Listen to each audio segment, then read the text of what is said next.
Hello everyone, welcome back माय YouTube channel. आज आपण कच्चा गोबी करत आहोत। त्याच्यात पहिले तेल टाका, मोहरी टाका, कढीपत्ता टाका आणि चांगलं तडतडू द्या।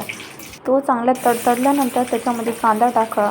कांदा हा लालसर होईपर्यंत परतून घ्यायचा आहे। लालसर परतल्यानंतर त्याच्यामध्ये टोमॅटो टाका। टोमॅटो टाकल्यानंतर तेही चांगल्या प्रकारे परतून घ्यायचे। त्यानंतर आपण त्याच्यामध्ये मसाले टाकणार, जसे की हळद, लाल तिखट, मटन मसाला, कोथिंबीर मसाला आणि कच्चा कोबी टाकून चांगल्या प्रकारे हलवून आणि परतून घ्या। परतल्या गेल्यानंतर म्हणजे असा मिक्स केल्यानंतर चवीनुसार मीठ टाका। चवीपुरतं मीठ टाकलं गेल्यानंतर त्याच्यावर झाकण ठेवून 15 मिनटं स्लो याच्यावर हीट होऊन तो चांगल्या प्रकारे परतू द्या। नंतर हलवून घ्या। हलत घेतल्यानंतर त्याच्यावर कोथिंबीर गार्निशिंग करा। खूप मस्त चवीला बी चवदार लागतो कोबी। नक्की ट्राय करा। Okay, bye.